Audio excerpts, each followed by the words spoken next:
Good day, everyone, and welcome to another edition of Financial Literacy Wellness. Today, we have Pierre Menard and Marc Montplaisir. Pierre will be educating you on the ins and outs of Medicaid and Medicare. And Marc, well, he'll be covering healthy relationships with self, others, and its relationship with your financial health. So, without further ado, let us welcome Pierre Menard. Thank you. Thank you. Thank you for having me. Hello. Thank you for having me. My name is Pierre Menard, and I am an independent insurance broker that specializes in Medicaid and Medicare. So I'm just here to educate people what is Medicare, what's available to them, what plans are out there that's affordable, so how do you use Medicare? What is it for? Do I need Medicare? This is what I'm here for. So just to introduce myself again, I'm an independent broker. I've worked with Medicare and Medicaid for the past 11 years, and it's my pleasure to help people with who are in a special low income area or special low income status, that help them maximize their benefits with the least out of pocket cost as possible. So what is Medicare? Medicare is a federally funded plan that gives you insurance benefits or medical benefits for people over 65 or people who collect disability for 2 years. So you could be 25, 35 years old. If you collect disability for 2 years, you still qualify for Medicare. So basically, in order to qualify for Medicare, you have to put in 10 years of taxes in the country. So that's part of it that people don't know about. So Medicare breaks down in two parts, Part A and Part B. Again, you have to put in 10 years of taxes when you turn 65 to earn Part A. When you have a disability, when you collect disability for 2 years, that doesn't apply. But in this case, when you turn 65 and you worked all those years and you retire, that means you put in 10 years of taxes and you earn the Part A. Now, Part A helps people with their hospital care, hospice, skilled network facilities. That's what Part A does for you. And it does not come with a premium. That automatically comes in. Now, Part B is a little different. Part B specializes in doctor services, blood tests, lab work. That's what Part B is. Now, Part B comes with a premium. So premiums change from every year, but you have to put in a premium for Part B in order to get Part B. And also there's a Part D prescription drug plan. Now, prescription drug plan is strictly for prescription drug benefits. Now, the reason why it's important, whether you have prescription, whether you take medication or not, it's always important to have that coverage. And let me tell you why. If you do qualify to get a prescription drug plan and you don't take it, you don't apply for it, the state will punish you 1% of every month that you don't get it. So in other words, if you go without it for a year, that's 1% every month. That's 12% a year, and that 12% never goes away, no matter what plan. So in other words, if you turn 65, I don't need a drug plan. I don't take any medication. Okay, you may take medication in 5 years when you're 70, 75. So with that if you don't apply for a plan, that 12% every year for 5, 10 years will never go away, and it's going to cost you a lot more. On top of the expenses that comes with that particular drug that you're taking. Now, there's a Part A and a Part B plan and a Part D plan, but there's also a Part C plan. Now, Part C is normally called an Advantage plan, and that covers Part A, Part B, and Part D. That's in one package. So in order to qualify for Part C, you have to have Part A, Part B, and Part D. Now, some people just have Medicare, straight Medicare. They can have Part A and B and a separate prescription drug plan. Now, you don't necessarily need to have both A and B to qualify to apply for a Part D. You can have either Part A or Part B to get a separate prescription drug plan. And that's what people don't know. Now, if you have a prescription drug plan, that normally comes with a premium. Now, sometimes the prescription drug plan it comes with the Part C, sometimes it doesn't. So if you have a plan that doesn't cover prescription drugs, you can get a separate Part D plan with that plan that you're taking that does not have the Part D. So once you get the Advantage plan, there are certain rules you have to follow. So, in other words, if you have a Part D package, Part C package, you have to make sure your doctor's in network, your medications are covered, your specialists, and the hospital. And you have to follow. You have to get those doctors that are in network. If you go out of network to see a doctor's out of network, it's going to cost you a lot more. It's like you're not covered. So always make sure to check your doctors, check your medications, check your specialists, especially your specialists, because your primary doctor might take the plan, but your cardiologist might not. So, and you overlook that, and you really need to see your cardiologist. Always check that, because that's really important, because you'll end up in a plan that you'll take that you can't see your cardiologist anymore that you saw for the last 5 years, and you can't see them because you recently enrolled in a plan that doesn't take it. So when do I apply for Medicare? When do I qualify? Again, once you turn 65, there's what we call an initial enrollment period. So the initial enrollment period is 7 months.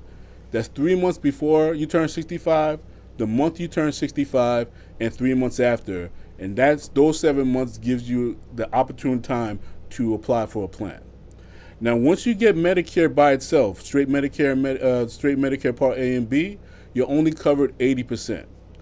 Now, I don't work for Medicare directly. I represent different companies or private plans that work with Medicare. So you have all these advertisements that say, take this plan, take that plan. That's because during the special enrollment period, during an enrollment period, they're trying to tell you you're not covered all the way. And there's certain things that Medicare by itself does not cover. It doesn't cover vision, it doesn't cover dental, it doesn't cover hearing. So that's why it's important to check these plans, to shop around for different plans, so you have 100% coverage to cover those plans as well. So there's some things that Medicare itself does not cover, and those are the three things. Those are the three things that it doesn't cover. So I told you about the initial enrollment period. So what about another enrollment period that I might qualify for? So you have the annual enrollment period. So the annual enrollment period is between October 15th to the 7th. And that's that period of time gives you an opportunity to shop around for different plans. And if you're not happy with the plan that you applied for the year before, you have that time to shop around. So you could apply for different plans within that period of time. But the last plan that you apply for before the deadline is the plan that you're going to get for the new year. So it's always important to check the new plans for the new year, because every year it changes. Whether it changes in costs, whether it changes in doctors, whether it changes in your specialists, your hospitals might be contracted for the new year. So always check, especially your medications. So plans change, even though the plan that you have the year before might not be the same for the next year. So that's what's really important. You also have they had a few years ago, what they call the open enrollment period. So open enrollment period goes from January 1st to March 31st. Now the open enrollment period started maybe a few years ago. It gives people the opportunity to change their plans when they change their plans during the annual enrollment period, or they stuck with the plan that they have and they're not happy with it, but for some reason in January they realize, you know what, this is not the same plan that I realized that I had last year. So the state gives you another chance to shop around for those 3 months. But it only applies for people with an MA plan, with the plan. So if you have a certain plan that you change, you have an opportunity to change it. But if you only have Medicare and a Part D prescription drug plan, open enrollment doesn't apply to you. You have to stick with that plan until next year. So that's what people don't realize. Also, there's also special enrollment periods. So there's specific ways you can change your plan after the enrollment period. And one of those changes is if you change your zip code and it doesn't have the plan that you have. that qualifies as a special enrollment period. If your plan dropped you through no fault of your own, that qualifies. If you have a plan through your spouse and that plan canceled, that qualifies as a special enrollment period. If you qualify for Medicaid recently, that qualifies as a special enrollment period. That you could change plans. And if you have a special pharmacy plan that the state gives you, that qualifies as a special enrollment period. So there are different ways to get a plan. It's stricter now than it used to be, because if you have Medicare and Medicaid, you were able to change plans every month, every 3 months. If you're under a special low income status, or you have a special help from the state, that used to qualify for a special enrollment period. It doesn't apply anymore. As of last year, those qualifications for a special enrollment period have diminished. They canceled. So now there's a situation where it has to be very, very specific. So you have to be very, very careful about changing, or you're in what they call a locked-in area, where you're locked in until the next enrollment period, which is in October. So it's really, really important that you see what plan that you're getting, know what coverage that you're getting, so you don't get locked in if you're not happy with the plan that you get, because it's not as easy to change as it used to be. So why is it important to have a broker? And that's what I do. So having a broker is very important because, for me, I do the legwork. I check your medications, I check your doctors, I check your specialists, I check what hospitals are contracted, and from there, from the plans that I represent, I try to see what plans is right for you, and we'll go over it together to find what's right. I find out what's important to you. It's important for you to have your cardiologist more than your foot doctor or your primary doctor. You don't see your primary doctor that much. I know personally, I don't see my primary doctor that much. I see my cardiologist. So that's what you have to check. So it's always important to see somebody who's experienced, because there are certain plans that gives you the maximum benefits with the least amount of out-of-pocket. So a lot of people say that, I don't qualify for Medicaid. My income's a little too high, but my plans are too expensive. There are certain plans that gives you the maximum benefit that you don't even have to qualify for Medicaid, and it gives you the maximum benefit with the least out-of-pocket as possible. And that's where we shop around. That's where I come in, to find out what plans is right for you, what plans are going to give you the maximum benefit, and you don't have to pay as much as you used to. So what I implore, basically, is tell people, look, there's more important things than just having Medicaid and having a plan. The most important thing to check in the plan is your doctors, your medications, and your specialists, to make sure they're all in line, so you don't have to shop around too much, because once you get a plan outside of the network, it's going to cost you more. So what's the difference there are differences in different plans. Like I talked about the Advantage plan, I talked about the supplemental plan. Supplemental plan costs a little more, comes with a premium, but it gives you the flexibility to see different doctors. I always say the more you put in the plan, the more you get out of it. So some supplemental plans are more expensive than others, but the reason why you put so much in, you pay, is because of that flexibility, and some members like that flexibility to see different doctors, see different specialists at one time, but it does come at a cost. Special Advantage plans are a little bit less expensive. Some come with a premium, some don't, but it comes in a package, and within that package, you have to follow the guidelines of your doctors and your specialists and your medications. So once you have Medicare and Medicaid, there's certain benefits. So Medicare and Medicaid gives you additional benefits at no cost. So here's how it works. Before you turn 65, if you have your low income family size, you may qualify for Medicaid. So Medicaid only checks income and family size. And once you qualify for it, you get benefits at no cost. Once you turn 65, the state is like, you know what, you don't need us anymore. You don't need Medicaid because you qualify for Medicare. It's on record. So what happens is they'll check to see your income status to see if you qualify for Medicare and Medicaid. And if you do, that means your income's a little less than a person with Medicaid only. And they'll say, okay, so you qualify for Medicaid and Medicare. With that, you get additional benefits with no cost, no premiums, no deductibles, no copays. So nothing. We make sure you don't come out of pocket for anything. Hospital stays, blood tests, lab work, X-rays. Those you don't pay for once you have Medicaid and Medicare. And if you apply for a plan, whatever plan you apply to, whether it's Health First, United Healthcare, these different plans that's available, they offer what they call a dual plan. And those dual plans offer free dental, hearing tests, hearing aids, things like that. And that comes with Medicare and Medicaid. Again, and it comes with an OTC card. Now, what's an OTC card? Over-the-counter card. It gives you it provides you with over-the-counter items like aspirin, vitamins, cold medicines, and it gives you a certain amount every month to spend it on. So here's the thing where I kind of educate people. Don't look for a plan based on the OTC card, because the OTC card is part of the package, and a lot of people get confused.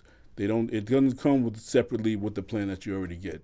So in other words, if a plan OTC offers $200, but that plan that comes with OTC that's $200 doesn't come with the cardiologist or the package, then you find yourself in a bit of trouble.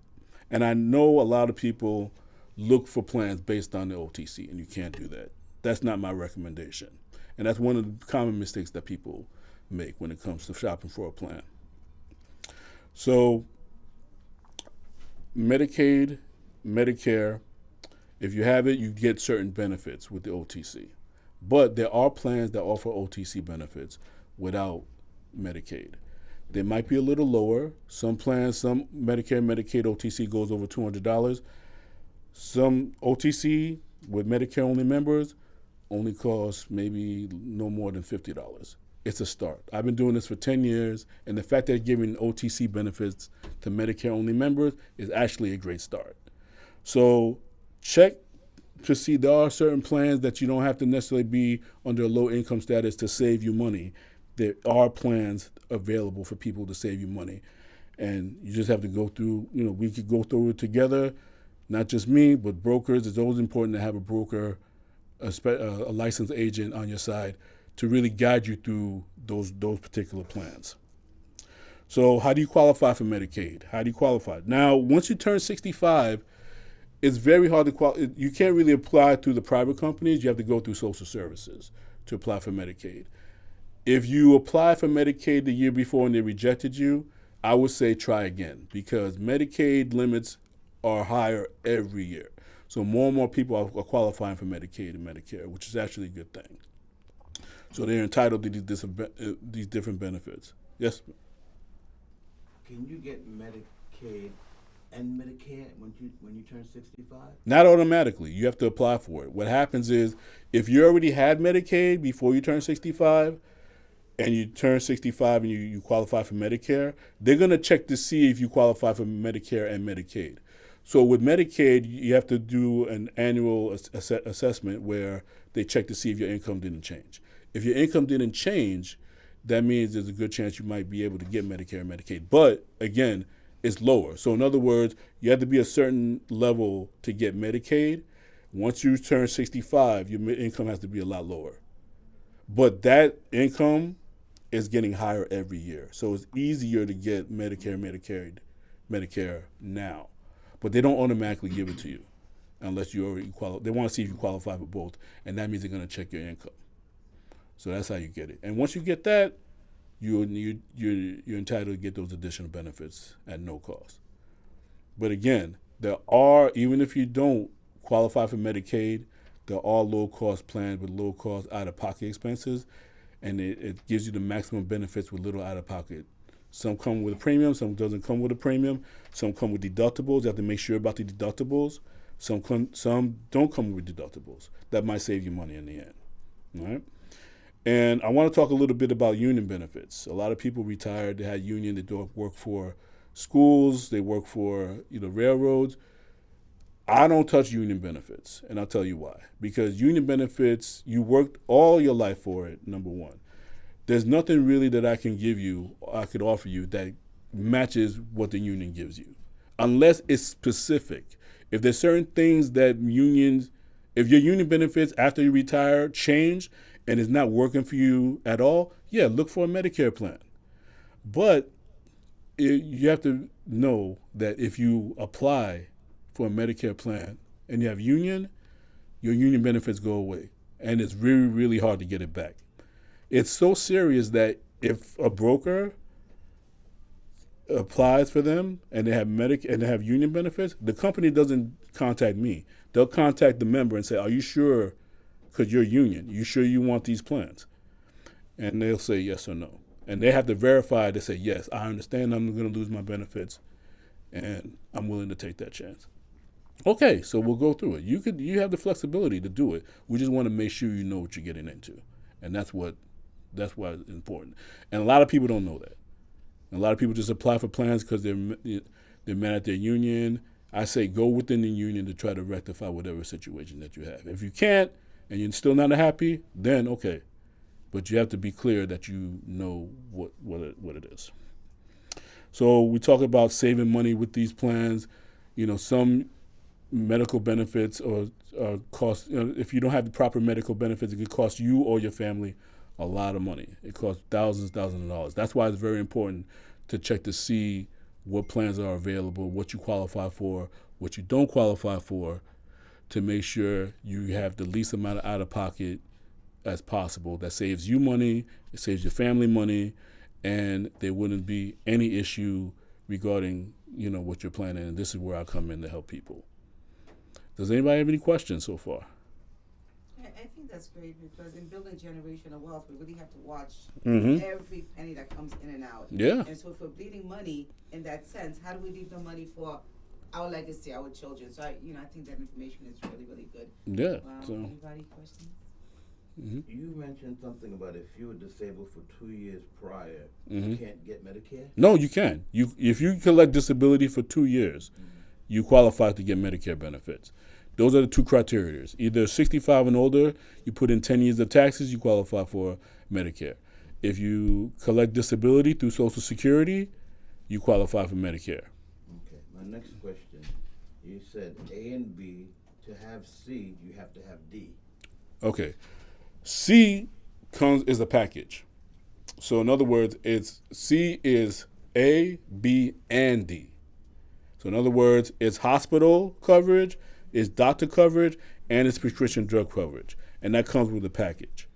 So Part D, you could have it two ways. You could have it within the package, or you could have it separately. So in other words, once you have that, if you have a Part D that's separate, it comes with a premium. If you have it part of the package, it may or may not come with a premium. I know I have A and B. Mm-hmm. I'm not sure I have D, but I think I may have C for dental. Okay. No. If you have C, that means you have Part D. That should be part of the package. How do So you check that? you have to check the benefits. If you don't have the benefit, if you had your benefits for a while, just call the number. Have them send you a new package for the new year to check to see.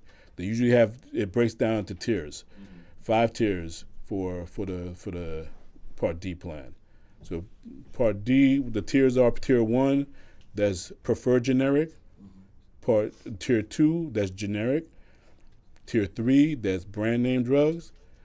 Tier 4, that's more of the special. That's more of it's like a little above the brand. And Tier 5 is more of a specialty drug. That's more of like the special cases. That's really expensive. And each tier comes with how each tier is based on how much you're going to pay for that particular drug. Okay. Mm-hmm. Another question, important question. There are a lot of veterans out there that either use veteran benefits or don't. Yeah. How does that affect Medicare? Doesn't. Medicaid? If you have the VA benefits, it doesn't affect your Medicare. You can have both. In that particular case, you can have both. If you have VA benefits and you have your Medicare benefits and you have a plan through your Medicare, you can have both. It all depends which plan is going to be better for you. But you're not going to lose those VA benefits. Yes, ma'am. Is Part B for hospital?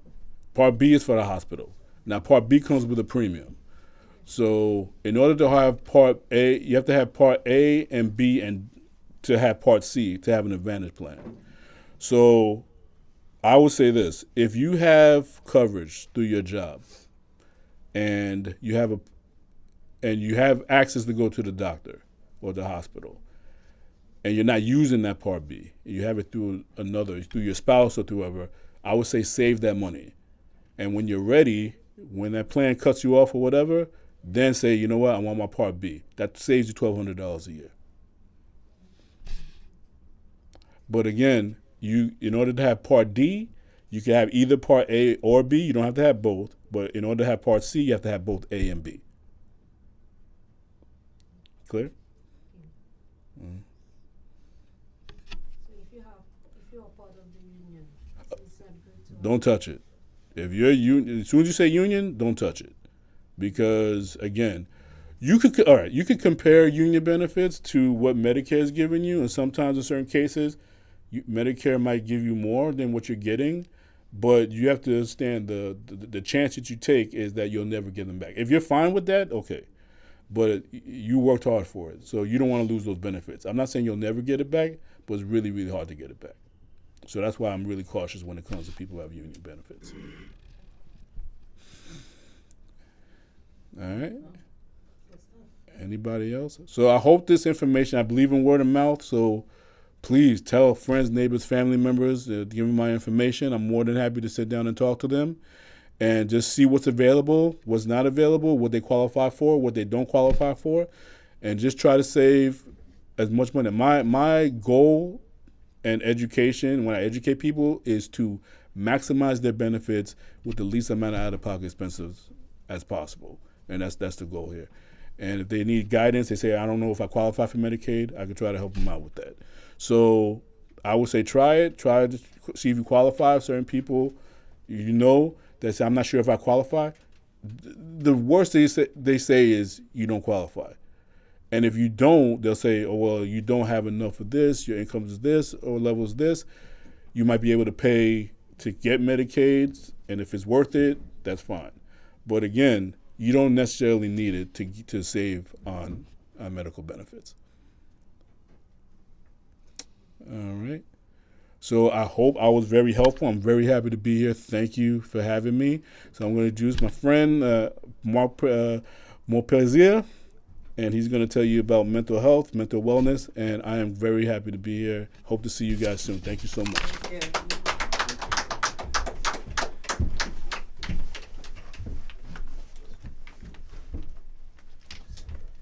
Thank you, Pierre.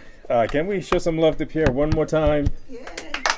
There we go. All right. It's important part of wellness is to care for yourself, right? See your doctors. And the way to do that is to have health insurance, right? So that was great information. Again, thank you for sharing. So good morning. Good morning. How are you doing? Good. Okay, I'm a walker, so I'm getting out of frame a lot, but it's good to be here. My name is Mark Montplaisir. I am a training specialist, psychologist, author, what else? And some other things that I do, right? So we're going to talk about the power of self-management, okay?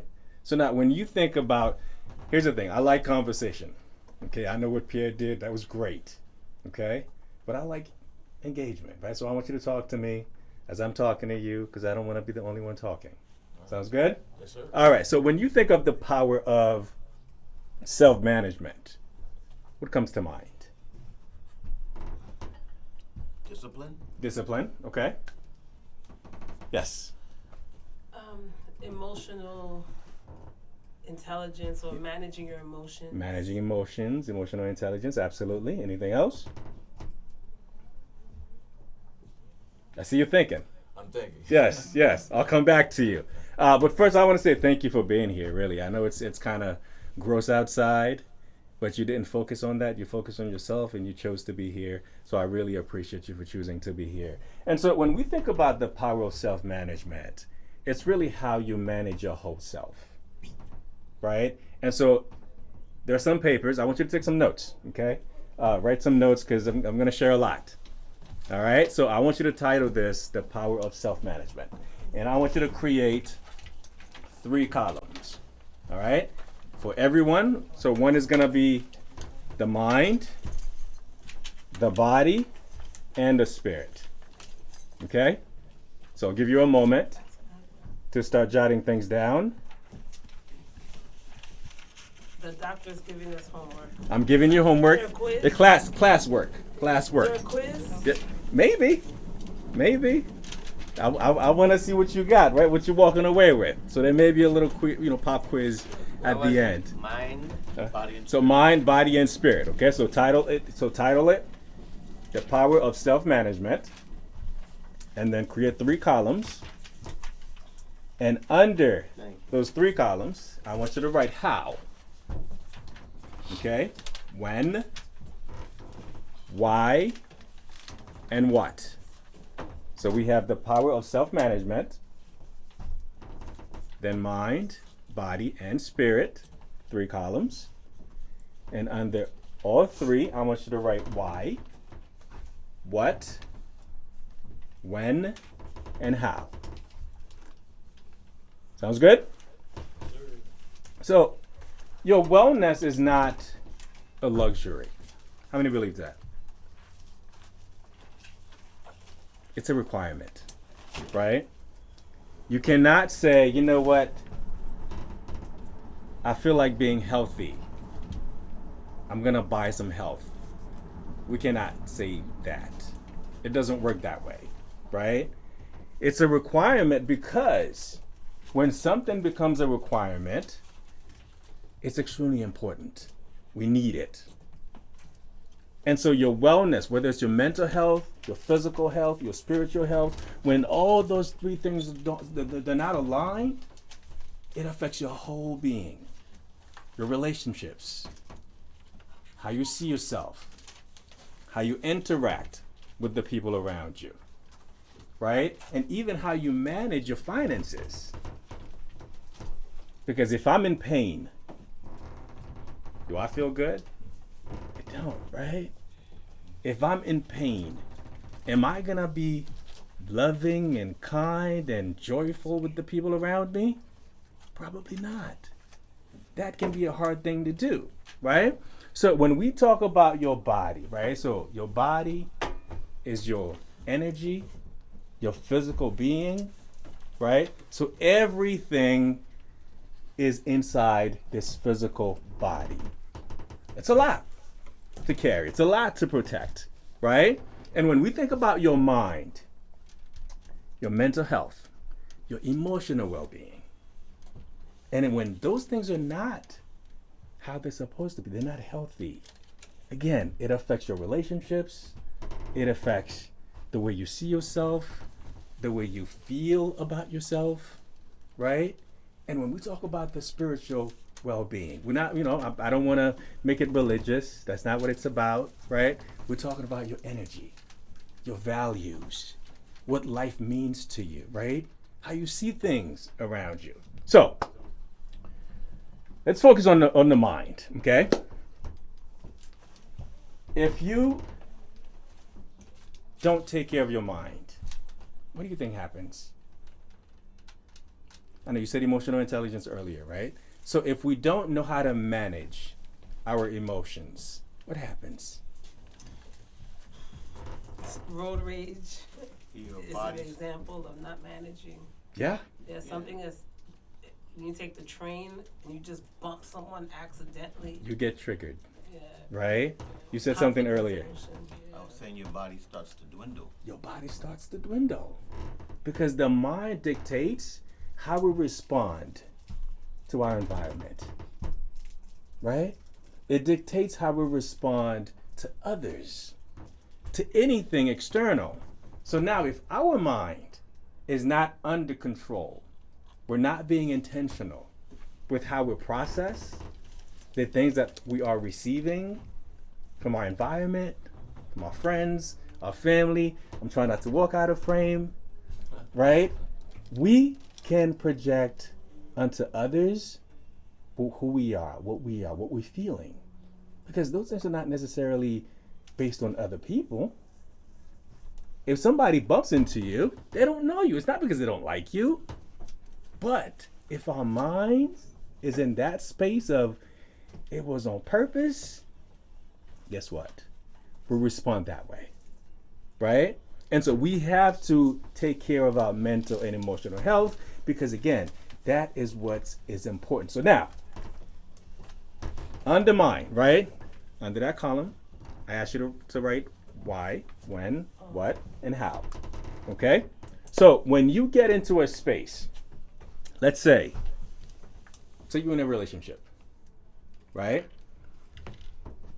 I want you to ask yourself, and again, this is part of being intentional with yourself and those around you, right? What you do, how you feel, right? So in every situation that requires you to use your mind, I want you to ask yourself, what am I experiencing, right? Write that down. What am I experiencing where there's this relationship? In this interaction with this person, what am I experiencing? Right? And why am I experiencing it? So let's say I'm walking down the street, okay? So under why, let's say you're walking down the street and somebody looks at you the wrong way. I don't know what the wrong way is, but let's say somebody looks at you as if they don't like you. They've never seen you before, right? They don't know you. They've never seen you before. And if they look at you and you feel triggered because you believe that they don't like me or they see something in me that I am insecure about, I want you to ask yourself, why do you feel that way? Right? Why do you feel that way? Because again, that person doesn't know you.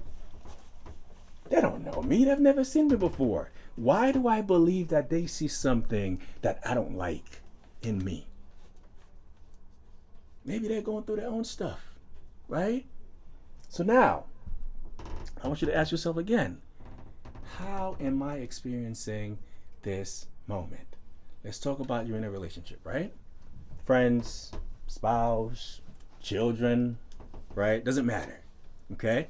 So when you in that moment, let's say you're having a disagreement, things are not going, favorably in your direction, and you feel like the world is against me, or this person doesn't really get me. How am I experiencing this interaction, this moment, right? And when you ask yourself that, analyze it, sit with it, right? Don't just ask it and then just move on. Sit with it, right? And then when you get to that point, right? So we said the when, the why, the how. Did we say the when? No, we didn't say when yet, okay? You got to keep me in check, all right? Keep me in check. So when, right? So let's talk about when. So again, if you're in that moment, right, something happens and you're feeling a certain way, which we're still talking about the mind, asking yourself, when have I experienced that same feeling I'm feeling right now? And this is to analyze and figure out, when do I get triggered by certain things? Because life doesn't happen, or we don't behave in single moments, right? We are, habitual people, human beings, right? Creatures. We create patterns. Okay? So when we analyze the when, then we can understand this happens, right? I get triggered when someone said this. I get triggered when this happened. I get triggered when somebody looks at me like this. I get triggered when whatever, right? So when you understand that, you can sit with it and then say, wow, okay, you know what? This happens last week. I was having a conversation with my spouse, with my children, and then I felt this way. Why? I'm feeling the same feeling again this week. So you have to analyze it. Why is that happening? Sit with it. Ask yourself what, why, when, and how you're experiencing it. And then what are you going to do about it, right? What are you going to do after you ask yourself all those questions? Again, sit with it. Be honest with yourself. Then what are you going to do about it? if you keep experiencing the same things over and over again, right? Patterns, right? It's about you. Yes? Again, I'm not judging, okay? This is not to judge anyone. This is to convict you, okay? If I'm experiencing the same patterns over and over again, I got to do something. Yes? So now, why is the mind so important? We're going to talk about unity in a little bit, right? Everybody's talking about peace. I want peace. I want to be at peace, right? But if somebody cuts me off on the road, I'm ready to cut them, literally. I'm ready to run them over, but I still want peace. Doesn't work that way, right? And so we have to understand how everything works together. When we talk about the mind, the body, and the spirit, how they work together if we want to create this unity within ourselves. And so the mind is your internal homeostasis. If anything goes off, I get triggered. If I interpret this the wrong way, then I behave in that way. If I understand this way, then it makes me feel this way. If I talk to someone this way, then I gotta leave that interaction, that conversation, getting home and still feeling this way, because what I put out is what I receive, right? The way I talk to people, and you can leave a conversation and that person may not even be thinking about you, but because what you give, if I have to be mean to somebody, right? Mentally, something is not quite what it needs to be. Right? If I interpret, if I receive something in a negative way, it's about me. Because think about it. If you're walking down the street and someone says, what's your name? Mildew. Milto. Someone says, Karen. Would you answer? That's not your name. Right? And so if somebody looks at me and they have a perceived understanding of who I am, doesn't matter to me as long as I know who I am, right? That's their understanding of me. So again, my goal right now is for you to understand who you are. Mind, body, and spirit, okay? And that's where the self-management comes in. Now, we're going to switch over to the body, okay? How many of you would say you eat healthy? You need help? You eat healthy. Oh, eat healthy. Yeah. Well, What does that look wow. like? What does that look like?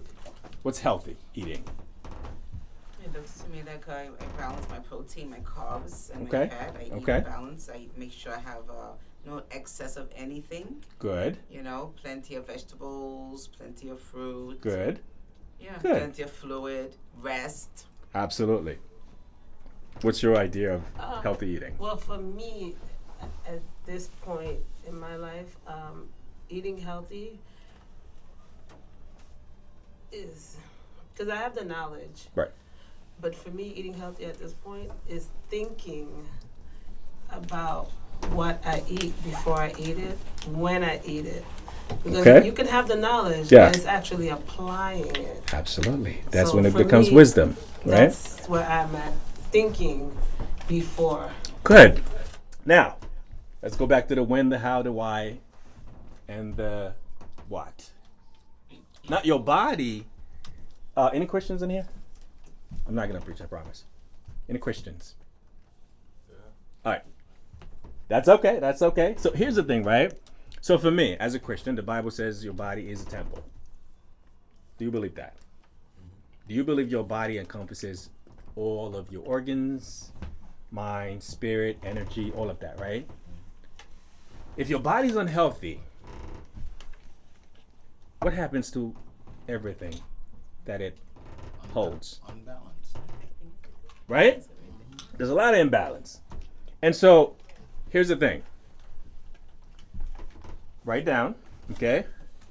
If I'm thinking about how I'm caring for my body, right?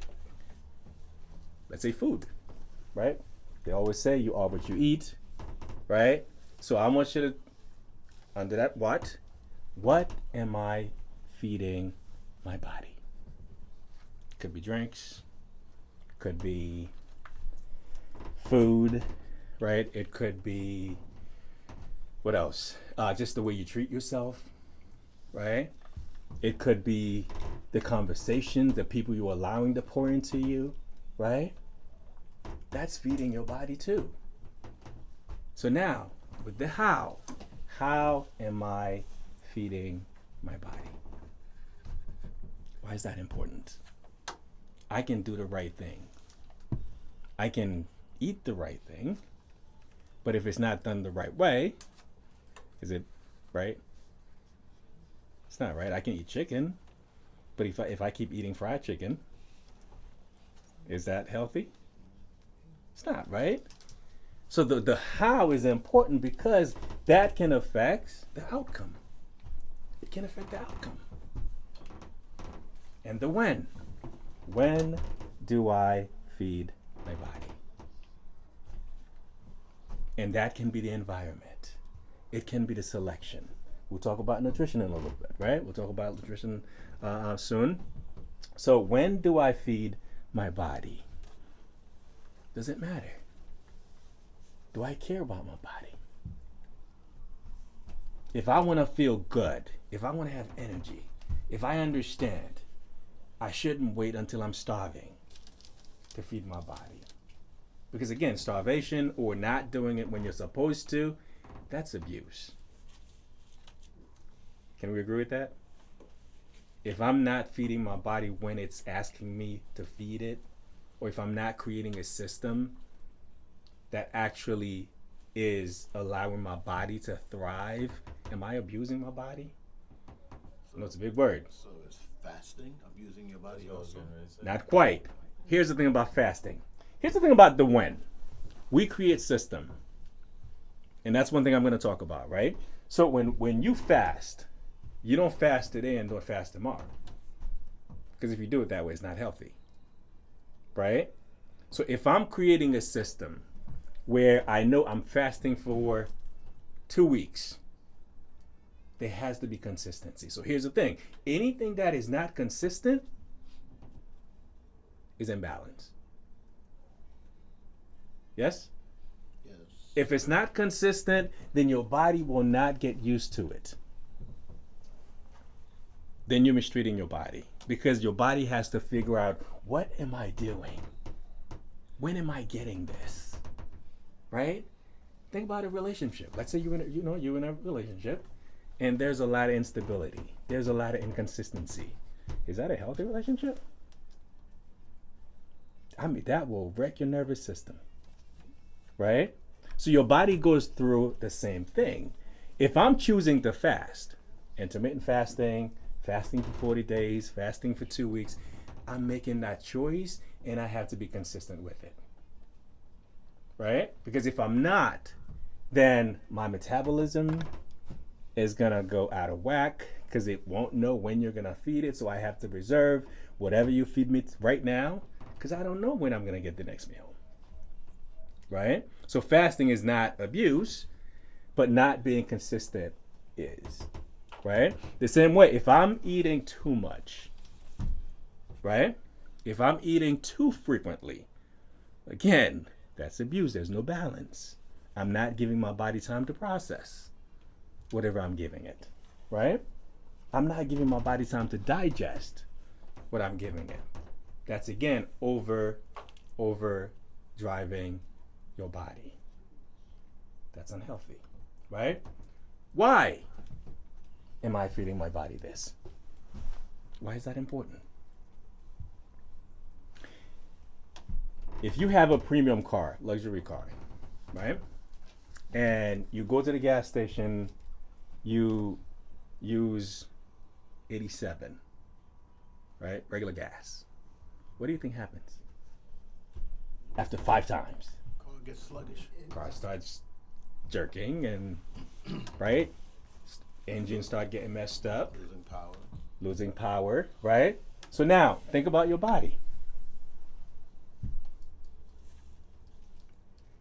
Here's the thing. I'm Haitian. Okay, I grew up in Haiti, right? The way I used to eat in Haiti is completely different from the way I eat here. Because we don't have the same quality of food. Right? So now I have to be extra intentional with what I eat. Because I understand, like, what I'm eating right now, it's not really nourishing my body. So if I'm choosing to put all this junk, all this crap into my body without being intentional, without being selective, why? Right? If I eat, let's say I have dinner, right? I finish eating dinner, then I'm like, man, I need a nap. Was that a good food? Good meal? No. Yeah. Was it a good meal? When you get the itis, right? Is that what they call it? You get the itis? That's not a good meal. It may have been good, but my body's not processing it. So it's the same analogy. If I put regular gas in a premium car, the car is not going to perform at its best, right? So your body is that same dynamic as that car. Your body is premium. It only comes in one model, premium, right? So if you're not selective with what you feed it, and asking yourself, why am I feeding my body this? Then there's no sense of direction. There's no purpose. There's no equilibrium. There's no equilibrium. Right. So the thing is with, what you said, what's your name? Richie. Richie, right? The thing that Richie said, right? Equilibrium, balance, right? Yeah, you almost forgot your name? I didn't know he was here. So the thing with balance, right? And nothing is perfect. And I'm not saying anything I'm saying right now to say you always gonna be on point. Life doesn't work that way. I'm not saying you can't eat a donut. Okay? I'm not saying you're not gonna have a negative thought. That's not real. Right? Not saying that. But here's the thing though. What is your foundation? What's the base? If I don't have a foundation, guess what? I will choose everything. Right? Because I'm not gonna know if I add this. Let's say you have a house. I love analogies, okay? As you can see. Let's say you have a house.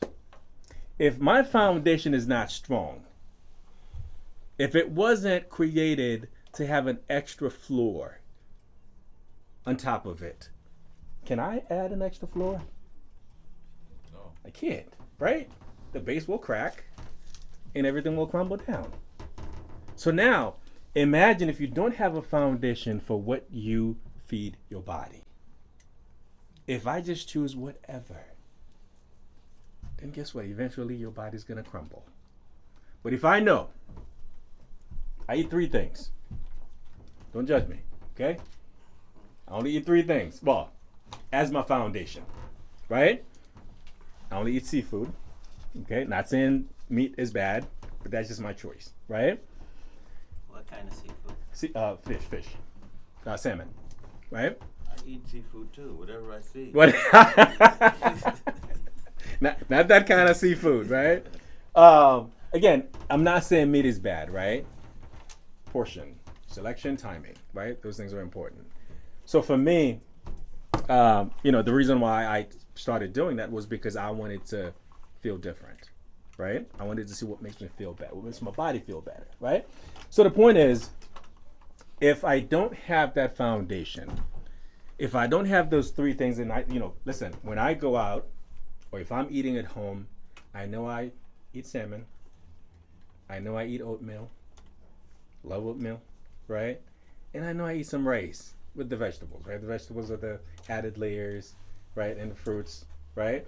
But as far as the meal, like I know the oatmeal, the salmon, the rice, then the extra stuff, right? The greens, the fruits, right? But the foundation is those three things. So now, doesn't mean that I can't have a muffin, but I'm not gonna have a muffin every day, because then it becomes the foundation, right? So you can have that foundation, but you can still add, a chair, right? You add a table, right? But those are not foundational,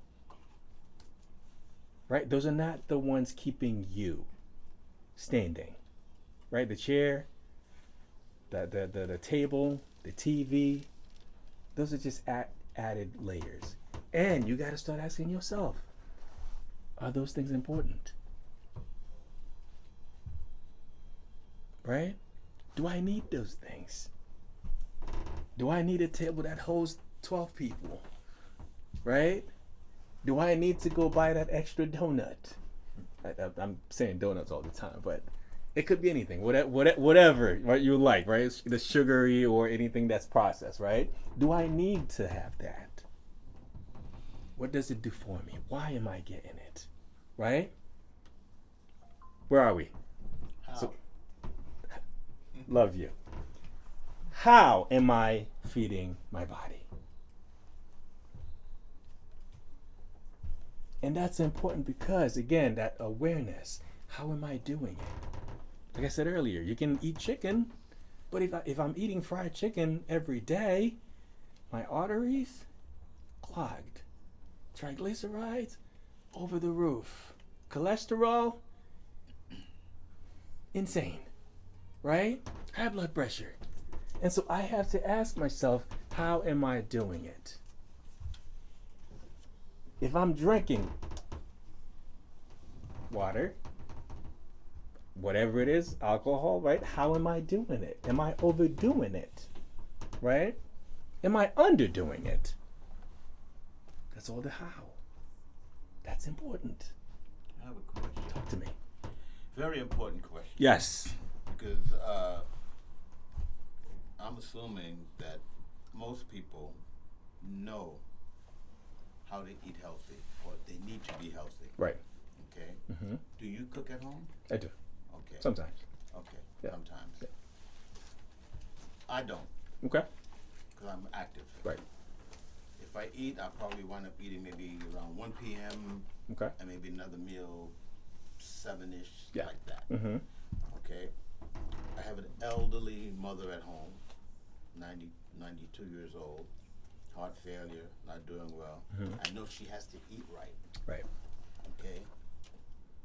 How do you eat right when there's nothing around you to serve you the right? Yeah. If you're gonna buy right, let's say fruits, vegetables, it has to be almost on a daily basis. Right. Because fruit don't last but 2-3 days, vegetables don't last but 2-3 days. So you're constantly spending, Right, spending, right, spending, and yeah. not everybody can do that. Right. Absolutely. Okay, Yeah, and yeah. you're hungry, so the first thing you do, the quick, Domino's, or the closest thing Right. just to feed that hunger. Yeah. How does a person like that, and I'm saying the majority of us, because look at the world today. We were Yeah. looking the other day at the 70s disco and the party, and back in the days, you didn't see nobody overweight. Right. All the artists, all the Very dancers, few. all the Yeah, singers, yeah. everybody was bell bottoms, long legs, Yeah, no yeah. stomach. Right. Back then we were very active. I guess we didn't have social media. We went to places. Right. You know, when I felt like Richie parties every week. Yeah. You know, but how do we do that? Yeah. Yeah. That's a good question. But I hope your mom gets better. Yeah. Right. Well, she's maintaining. Good. Good. That's a good question. But let me ask you something. Why do you think early in the 70s and the 60s we didn't have the level of obesity and lifestyle diseases that we have today? The quality of food was Qua- much better. Okay, quality of food. Better, yeah. Okay, okay, And there was more physical activity. absolutely. We right? know all this processed foods either. They didn't have all this processed food. Accessible to us everything and all day and out. Right. And I guess when these big companies figured out, you know what, we could put this in the food and entice them and make more money, they started putting the poison in their foods, and Yeah. then we were buying it because it tastes good, made us feel good. Right. Addicted. Right. Yeah. Yeah. Yeah. So, quick question, okay? How do you feel about you? Half and half. Okay. So that's important, right? If my belief is my body is a temple, if my belief is I only have one body, if my belief is I want to feel this way, right? If my belief is I am in control of me, I choose how to treat me, can I still be intentional and selective with what I eat? Try to be, I suppose. Again, the belief, right? Because one thing you have to understand, culture drives habits, right? And oftentimes, especially in our communities, the government drives the culture. Organizations, society drive the culture. The churches. The churches, yes. I'm doing workshops with churches too, because they're not helping us, right? So that's when you have to ask yourself, who am I? Right? Who do I want to be? And why? Because you have to find out your because. What's important to you?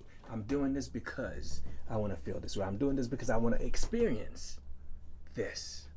Because nothing is ever going to be easy, right? I wish it was. I wish it was. I'd be a millionaire by now. I'm not, right? Yes. It's funny you said nothing would be easy. Yeah. I think another problem that we're having balancing nowadays in society is everyone wants to look good, Right.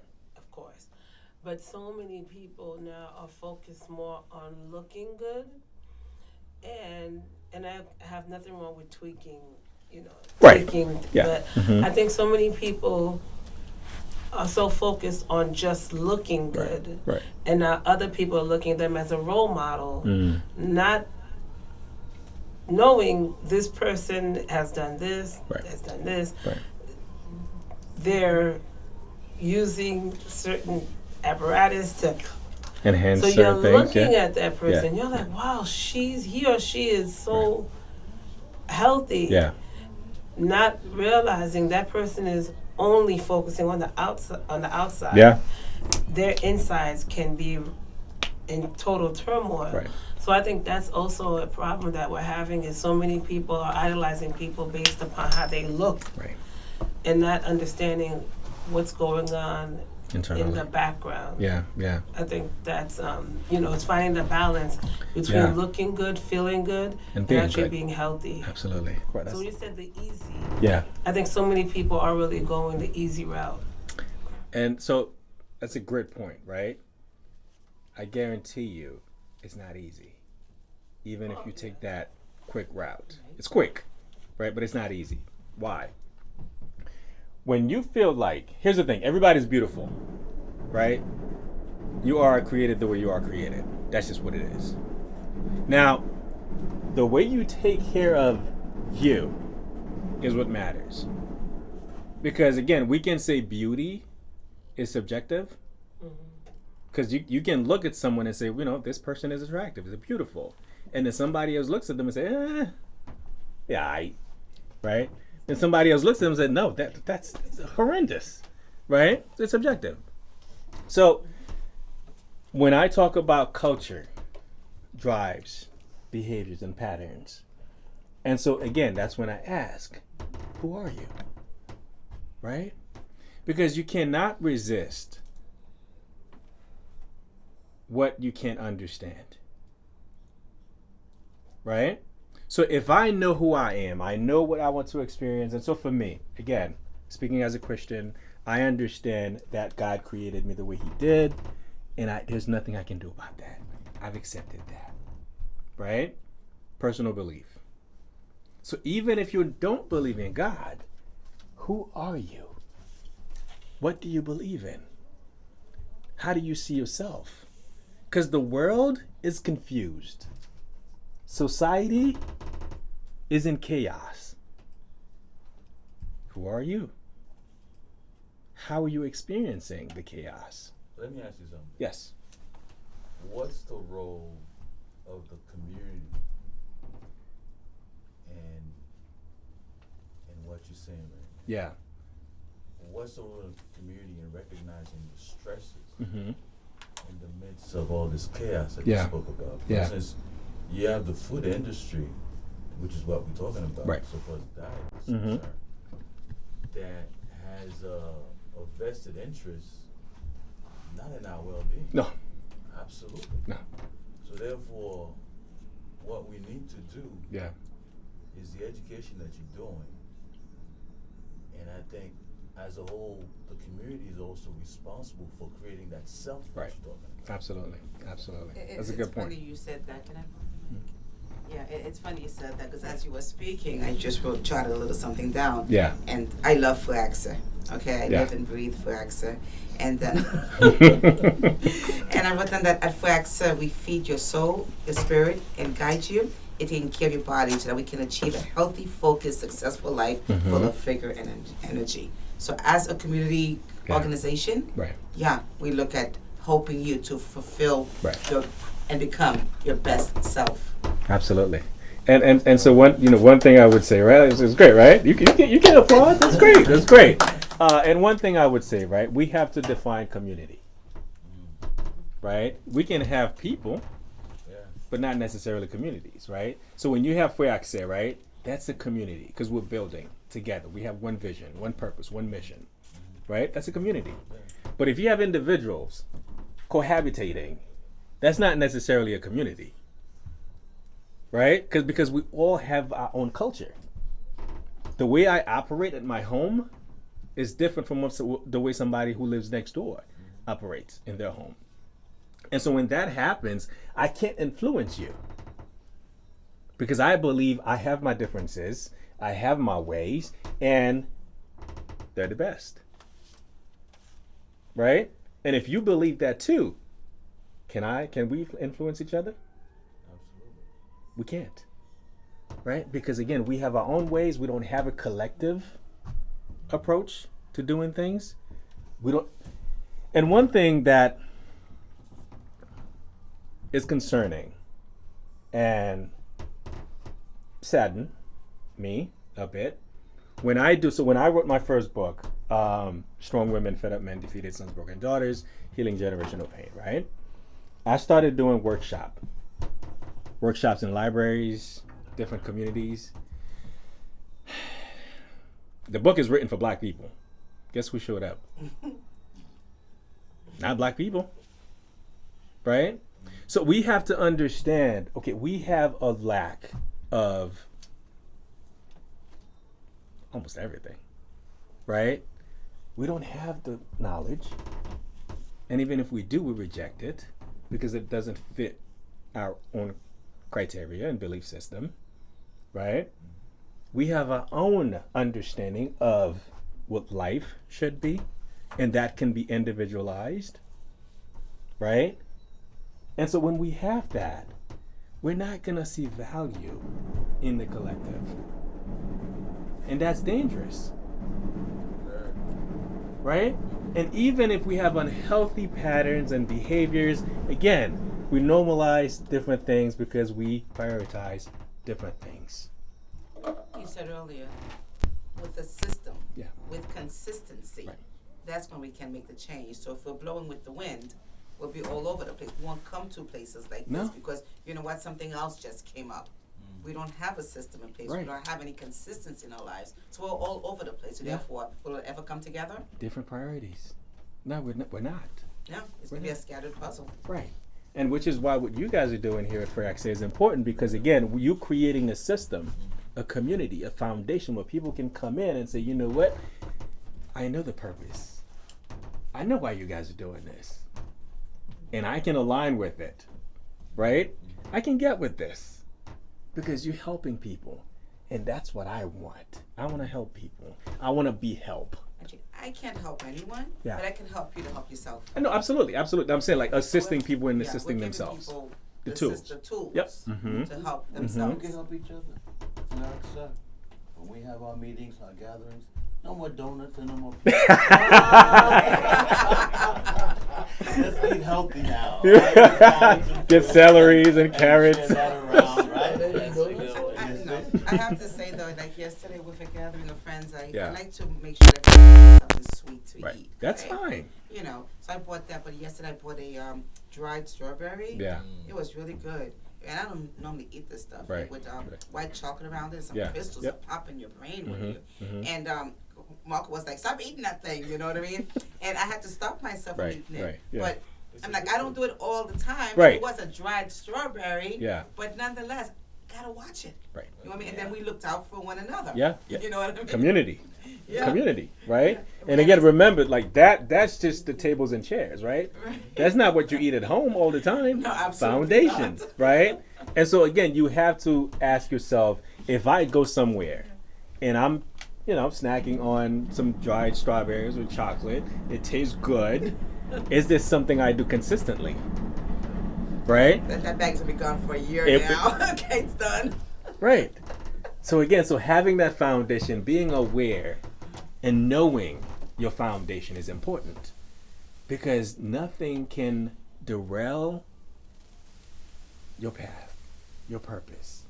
I can look left and right, but guess what? I'm still moving. Right?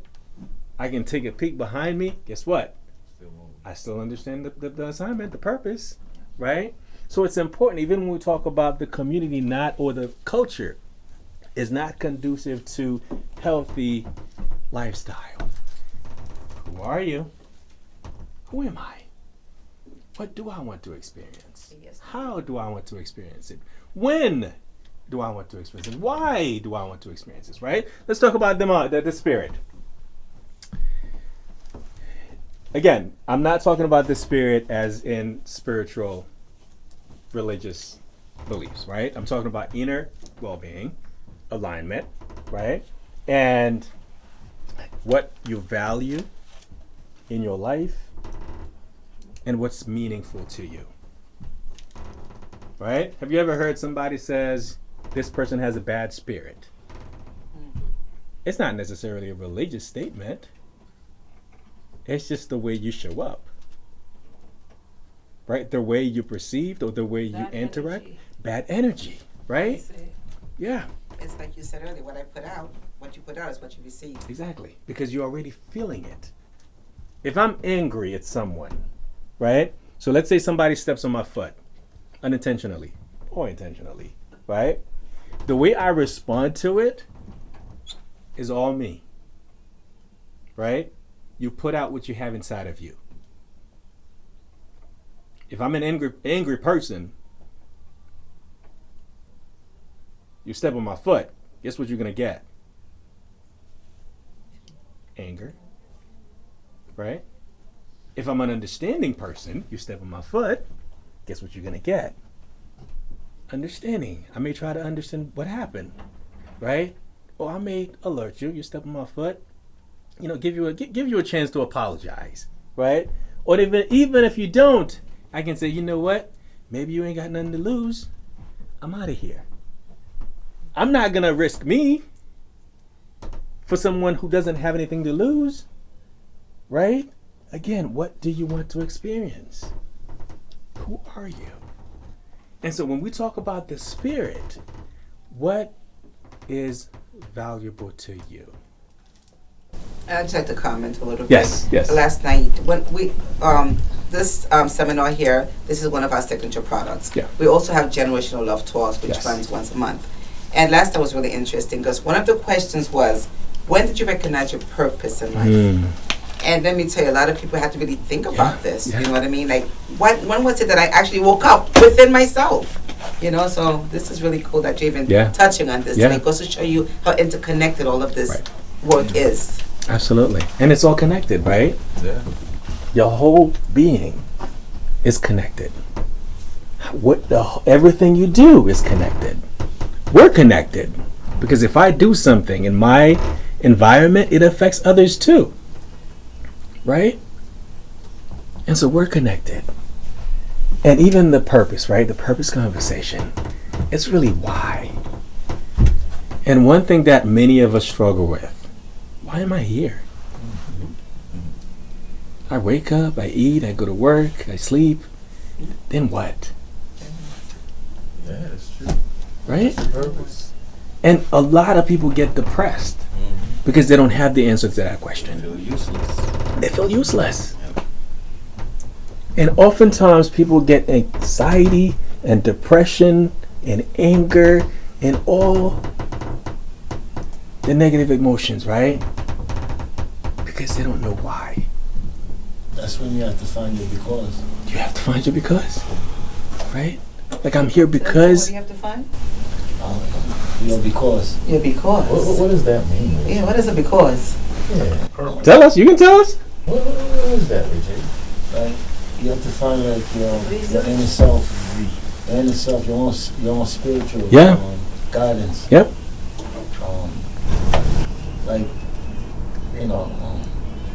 finding your purpose. So essentially, it's finding your why for everything, right? If I'm having a conversation,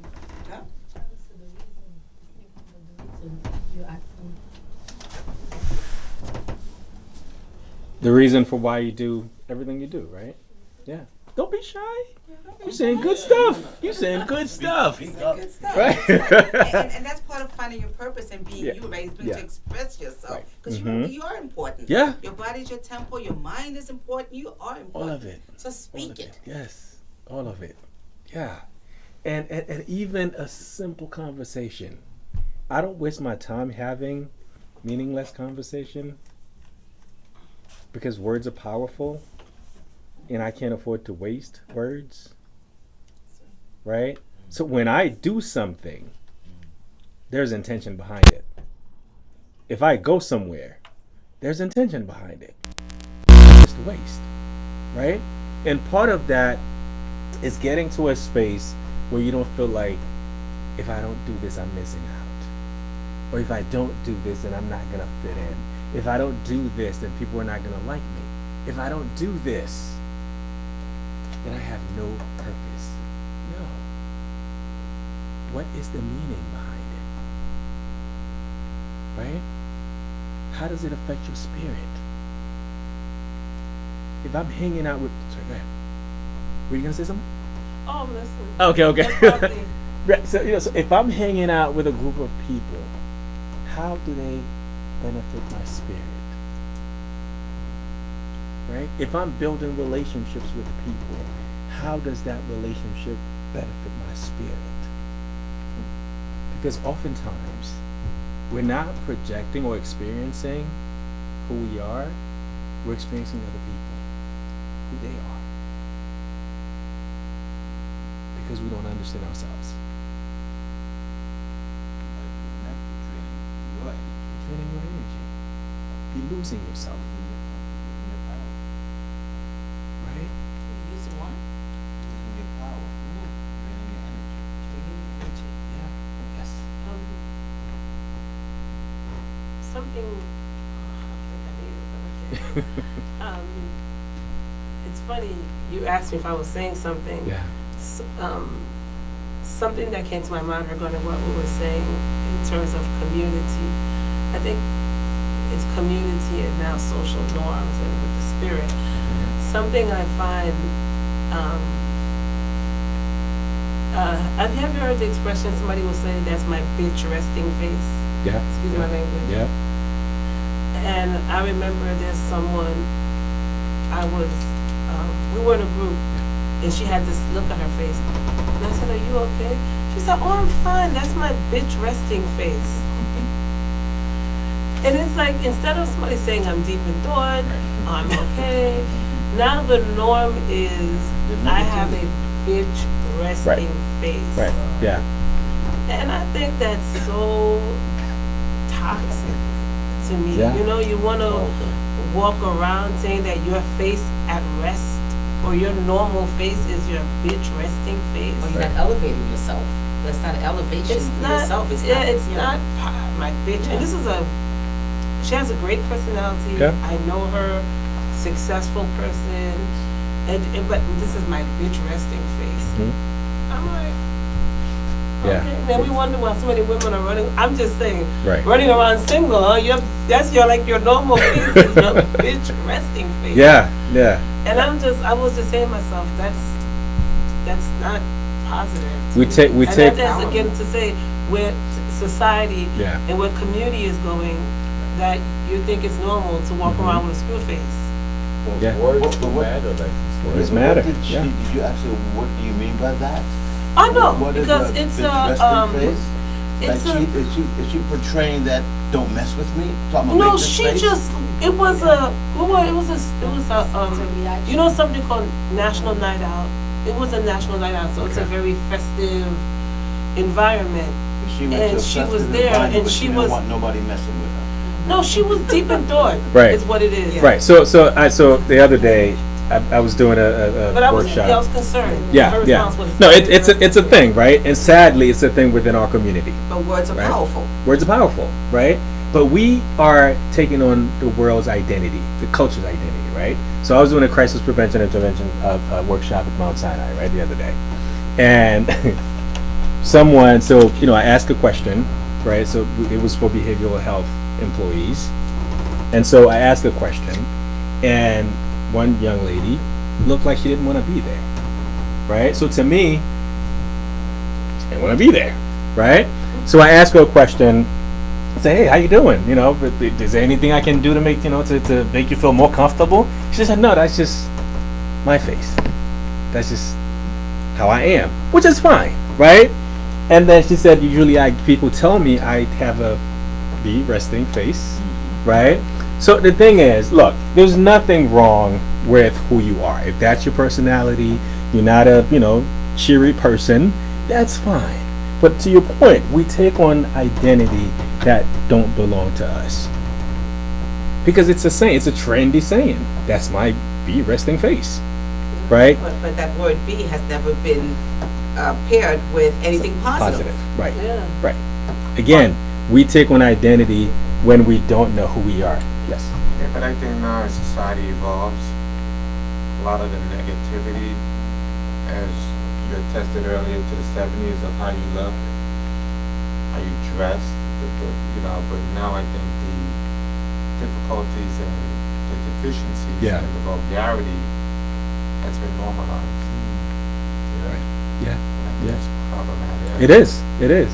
And again, when we have a society, right, that doesn't know who they are, Just like the standards. right, we're floating. To your point earlier, when you don't understand what your values are, what's meaningful to you, you don't have that foundation, you're floating. And society is an ever evolving, I don't know what to call it, right?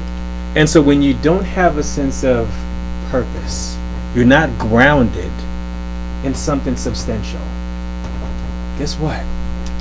You're always gonna float everywhere. And whatever's trending, that becomes your identity. Whatever somebody else is popularizing, then that becomes who you are. Right? I was talking to a young lady, right? I used to work for New York City Health and Hospital. And she would come to work, again, professional setting, her fingernails would be this long. Right? And her supervisor would talk to her, and I was a lead trainer for that department. And so they would send people for me to coach them. So I'm having a conversation with her. She was like 24. And I'm asking her, what do the long nails mean to you? She says, well, that's just who I am. I'm expressing my personality. And I'm like, well, Were you born with these nails? Right? But like when did you decide that this was gonna be your personality and who you are? I said, but it's cool. You know, that's just it's a cool thing to do, and I feel good when I have them. But who taught you? That's what should make you feel good. Right? So you have to analyze the foundation for your behaviors. And even when we talk about childhood traumas, even when we talk about our own patterns now as adults, because certain things we're not gonna understand where they came from. Subconscious mind, right? I do this workshop on emotional intelligence. How the subconscious mind, the heart, is connected to the brain. Because when you store something in your subconscious mind, in your heart, it becomes part of you. And you will not know where that came from. But it will drive anything that's triggering to you. Anything that you don't understand. And so you have to ask yourself, when you can identify, right? When you can identify an unhealthy behavior, something that triggers you, you got to ask yourself, why? Why am I triggered? Somebody said something and suddenly I'm upset. Why? Right? Why? Why? I'm asking you. That Right? goes back again to what you said. What you put out is what you, It's who you are. right?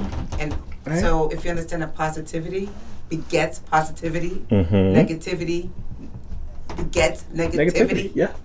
Yeah. you know, then you'll Yeah. understand that if you continue to do this, this is what you're going to get. You know what they say, that what you do some of the time is what you do all of the time. Right. Right. But let me ask you Check something. yourself. Yes. It's like this brother, I'm sorry, your name? Patrick? Patrick. And I'm asking the audience, why was these, I don't know if it's deviant, why was it normalized? Why was that those standards that we had that were so, and there was a movement with that. Yeah. Anything specific you're referring to? Was You talking about rap? no, I'm not talking about rap. I'm talking That's about part of the what movement. Patrick. What you said back in the '70s. Go ahead, say what you said. You just said. Well, I'm not going to get very wonky, Yeah, you know. but I think the synopsis is, I'll go back. I'll say America is a great country, Yeah. but there's a double-edged sword, and we have to filter what works and what doesn't work. Right. Like you said, you're from Haiti, okay? Haitians, okay? It's already been dictated to you what standards the bourgeois Mhm. should like, who you shouldn't like. When we talk about food and food insecurities, you know, back in the 80s, we had a crackdown on the cigarette companies. Stop smoking so you don't see the Marlboros and all of that. But all those scientists transferred into the food industry, and now they just polluted our food. And you know, McDonald's, they sell about 6 million burgers a day, but you don't see cars around the neighborhood. So everything is processed. So it's just the information that they give us. Yeah. Eat this, eat that, drink 8 cups of water a day. Okay, fine. But now we're drinking because they put more fluoride in it, so now we get sick. So you got the pharmaceutical companies on the sidelines getting ready to over-medicate us. So there's a lot of inconsistencies that they drive the narrative. You have to be smart enough to maneuver Yeah. to see what the BS is. Mm-hmm. So It's a war.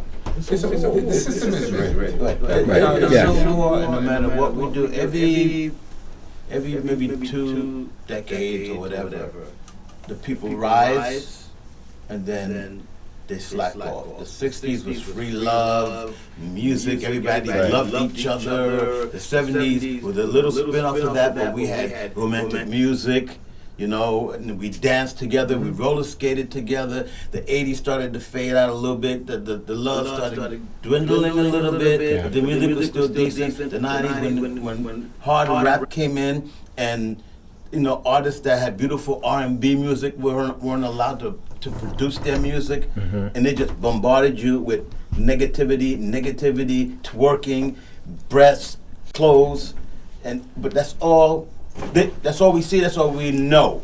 Our kids. And your points are very foundational, and for the most part, they are correct. And it is by design, because in the 90s, I remember in the 80s, and I was watching a Cosby show in A Different World, and I was in high school. It's like, I want to be like that. I'm going to go to college, and I had the best time of my life in the 80s in college, and 90s, and so on and so forth. But like you said, around 91, 92, with the music, it changed. Yep. Because something came, Right. Which was the Gangster rap. The private prisons, and they needed new clientele, and they got together with the music moguls, and they said, "Yo, the new artists, this is what we want you Right. to promote. Bitches ain't shit and blah blah blah blah blah, shooting up, and we had all this violence. So now you started seeing the clothing, how the girls look and the guys look, and you had the Biggies and the Tupacs and the Jay-Z. So that was not an accident. But if you look at prior how the music was with the rap, it was real cool and just, the Fresh Prince, so on and so forth. Then we have these rappers, we can't even understand what the hell they say. Yeah. So So my first book, I go into a little bit of, the slave history, right? The system that was created for us. Whether you from the Caribbean, right? Or you're here in America as an African descent person, there was a system that was created for us. So my goal is to always start here, right? We can't change the system. Let's just be honest, right? And even if we can, it's not going to happen tomorrow, right? So we have to start with ourselves first, our homes, right? The household, circle of influence, circle of control, right? Then we start with maybe our neighbors. Can I inspire? Can I empower my neighbors? Right? Can I keep my home healthy? Can I inspire my home? Right? And that starts with you. Because if you're not in a good space mentally, physically, emotionally, spiritually, guess what? Can I really inspire people to do good if I'm not doing good? I mean, I don't think so. Yes. I think in reference to what you're saying with yourself, self-awareness, knowing what you want. Right. I think that's a great point that you said, because we're always going to live, we're never going to be in an island by ourselves. Right. So we do have to be very mindful and conscious of what we want and what is our expectation. And I think that a problem that sometimes people can come across with that is when you do try to attempt to communicate where you're at, or you try to communicate your observations or what with other people. Right. Now their feeling is, you're being so negative. No, we're communicating. Right. I'm telling you. Yeah. So I find that sometimes I have friends that I'm no longer friends with, because if I notice, everyone has problems, and we have to be able to communicate and talk about our problems. Absolutely. But if I find every time you're calling me, it's something negative, it's a problem, it's derogatory, and we discuss it, I unfortunately reach a place where now I no longer have to, I'm not communicating with you anymore. Right. Because I agree with you, it's very important that we are mindful of ourselves, because we cannot change people, but we can control ourselves. Yeah. And I think that is a part of wellness, is being mindful of who we let in and how we react to others. Yeah. Because you can't control other people, but you can control yourself. Right. That's a really good point. So what's your name again? Sabine? Sabine, Oh, right? Sabine. Sabine, okay, got it. That's a really good point, Sabine. And here's the thing that we have to consider when it comes to other people, right? All of us have to go through certain prerequisites in order to be ready for the next level. What does that mean? If I keep repeating the same relationships, right?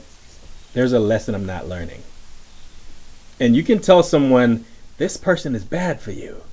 This is not going to end well. And they'll look at you like you're insane. Even if they're experiencing a terrible relational dynamic, right? So sometimes when we have friends, and again, we can be the best of friends, we're inspiring, we're empowering, we're motivating, we're educating, right? All of that, right? But if they're not ready, they're not going to get it, right?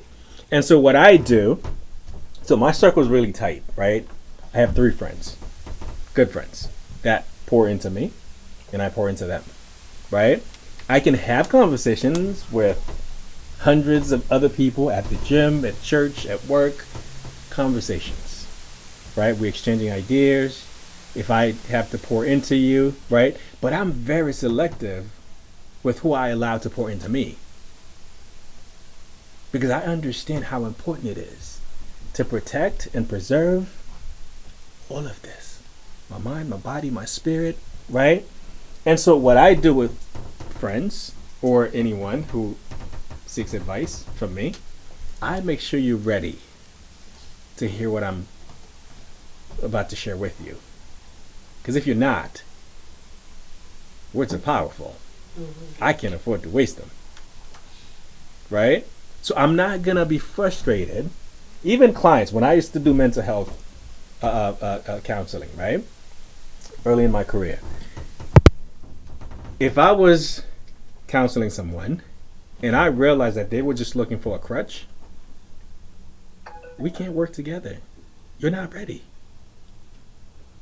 Because what's important to you right now, I'm not going to give it to you. And unless you're ready to get there, even if you don't know how, that's why you have me. But if you're not ready, maybe you need to have another bad relationship. That's just the reality of it. And that's why mental health professionals most of the times will get burnout. Right. Because you're constantly hearing this. They don't know when to quit. Yeah. They don't know when to let a client go because they're getting paid. I'm not about that. It's not about the money. Yes, I love the money, but I want you to get better. Which is why, like, my programs now, 6 weeks, 12 weeks. You're not improving, maybe we're not a good match. That's just what it is, right? And so if you're not ready for the change, I can't make you ready. I can't. And the same goes with friends. If we having a conversation constantly, same conversation every day, you're complaining about the same thing, what are you doing? Especially when you're trying to heal yourself. Yeah. Yeah. You're trying to be a friend to that person, but you have your own stuff going on. Right. So it's like. So we have to allow people, give them the freedom and the space to pick themselves up. You can't heal somebody else. And you cannot afford to carry somebody else. You don't have that strength, right? And you cannot sacrifice yourself for somebody else. You don't have unlimited mental resources, physical resources, spiritual resources. You don't have unlimited. But you know what, Mark? Yes. I think based on what you're saying, we need to encourage support groups. Absolutely. Because a lot of times we don't have an opportunity to do exactly what you said, Right. because we need that collective that you spoke about Mhm. earlier just to lean on sometimes. You know what I'm saying? It's just like right now you're listening to what we're saying, Right. what we feel. And I think perhaps they should look into creating perhaps with you some support groups. Yeah, so I have a mentorship program, Okay. right? So after you go through my programs, then you're part of the mentorship group. Okay. right? Automatically, right? So, but here's the thing, though, right? That's a good point. Here's the thing. A lot of people, right? A lot of people know they need help. They don't know where to get it. They don't know where to get it, right? Or they're afraid to get it Yes. because they don't know what it's going to look like. Because change is scary. Scary, right? But even with that, we still have to give people the space to grow. Because if you covering and shielding a plant from getting sun, guess what? It's gonna die. Right? And it goes the same for people. If you keep protecting people from going through certain experiences, you're hurting them. I have a mentee, right? Had a mentee. His mom called me, 19 years old, man. They didn't know how to interact with him, right? He was going down a path and depressed at some point, right? Because I told him I'm not doing counseling, I'm doing coaching, right? So his mom said, I want you to help him. He's a good kid. He just needs help. Great, no problem. Met with him, right? First time, great conversation. Got to understand, learn a lot about him. Second time, I reach out again. Great conversation. Third time, told him to reach out. He didn't, right? I let it go. Fourth time, I reached out. So now I'm establishing boundaries. What value do you see in this? Because if you don't see value in it, we're wasting our time. Right? So I had a tough conversation with that kid to let him know, listen, I am here to help you. I'm not getting paid for this. I'm doing your mom a favor, and I'm happy to do it. But if you know you're not ready, it's just going to be a waste of time, and you're going to be annoyed with me. And I said, look, this is the last meeting we're going to have, but when you're ready, I'm here. When you're ready, call me. I'm available, right? So we have to, again, giving people the freedom and the space to grow means letting people go. But still let them know I'm here, right? If you need me, I'll come running, but I'm not chasing you, right? Because when you get into the habit of chasing people, guess what? You become that crutch. Friends, family, children, right? So establish your value. Establish your value in their eyes. And if they can't see it, they're not ready. Or they don't need it. They don't want it, right? And people can get, for lack of a better word, addicted to the chase. Yes. Sometimes they don't even want to speak with you anymore. It's just, wait a minute. Why am I still being called for 5 days? That's true. And that's when the random text comes and you reply, then they disappear. Yep. It's like, or a person who doesn't really care to know how you're doing. Yeah. Because if they care, they'll pick up the phone. Right. But it's just the habitual, the irrelevant conversation is addicted to addictive to them. So, because I see, like, even my mother on the phone, my mother has people on the phone she's speaking with, all she goes is, like, Mommy, you're watching TV, tell them you're busy. Oh, no, I don't want to be rude. I think she just feels validated. Right. Just from them calling her. Yeah. And she's like, Right. But that's one of the things with Fraxo also we work on is changing mindset. Right. Okay, what doesn't serve you anymore? And this is part of our education process, helping you to change yourselves. Absolutely. Yeah. Absolutely. but it's that understanding that sometimes but what it he's takes saying time. is Yeah. cutting the person off, unfortunately. Right. Sometimes. Right. So it's different, right? ignoring it. Right. So having an organization is different because you want people to come to you, and even if you reach out, right, then if they're ready, they know where to find you. Right. Whereas personal relationship is different because again, you get that sense of comfort. You're always accessible, and people take advantage of whatever's accessible, right? So again, boundaries. People don't have access to me all the time, right? Not because I think I'm super important, but because I know I don't have unlimited time and resources to waste, right? So when you let people go, you're not being mean. You're protecting yourself and them too, because you may get into a space where, you know what, you get pissed off at them. Not worth it, right? And so we have to again understand, what do we want to experience? Whether it's your personal life, whether it's professional life, whether it's your relationship with your children, your spouse, your friends, what do you want to experience? I have these 2 programs. One is called Designing His Superpower Life for men, and Designing Her Superpower Life for women, right? And so for 6 or 12 weeks, depending on the path you choose, we go over different topics: self-leadership, right? So self-ownership, and understanding who you are as a person. What is your value? Understanding what your name carries. Because sometimes we just see us as just being existed. There's more to it. Because when you can find purpose and meaning in your own life, guess what? You also give purpose to everything and everyone around you.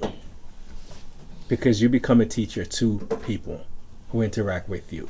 And you can be a teacher in a simple interaction and conversation. You just have to add meaning to it. So, here's what I want you to do. I want you to write down under mind. Okay, under mind. I want you to write down one thing you're going to do to protect your mind this upcoming week. What are you going to do to protect your mind? Your mind, yep. And again, we're talking about energy, your values, what aligns with you, right? One thing you're going to do, you're going to commit to doing for your mind this week. And again, make it concrete, right? I'm going to sit for 5 minutes and meditate, right? Or just sitting with myself and just rediscover who I am, what I value in my life. And analyze what aligns with your spirit. Maybe you may have to let some friends go, because every time you talk to them, you don't feel great, because you just feel depleted, right? Under body. I want you to write one thing you're going to do for your physical health. Could be taking a 15 minutes walk, right? Could be changing one meal, right? Could be drinking water instead of soda, whatever. One thing that you're going to do.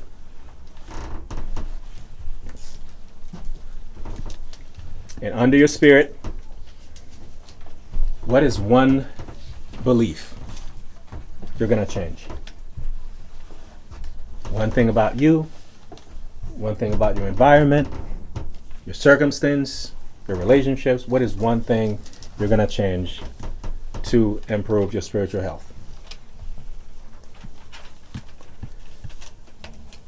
So in closing, the way we feel in our lives is not random, right? It's a practice, it's the results of our actions, our habits, our thoughts, our beliefs every single day. So, your mind influences your body influences your behavior, how you feel, right? And those things influence your spirit, and your spirit influence your motivation, your values, who you are, and everything you believe about yourself. So, thank you for access. It's a pleasure. All right. Always to be here. So You thank are so much. amazing. Thank you much. Thank you. Thank you, guys. I do hope that everyone got something out of this today. Flaxer is here for you. More programmings like this is coming. Please, when you get those texts, when you get those emails, sign up, register. It's better in person because you get to ask the questions, you get to get the answers. So once again, thank you. Thank you for being here. Thank you, Pierre. Thank you, Mark. You guys are just amazing. I do hope that everyone who heard all of the information today can apply it. If you have any questions, please feel free to reach out to Pierre as your broker, because he is probably the best broker that you would want to meet.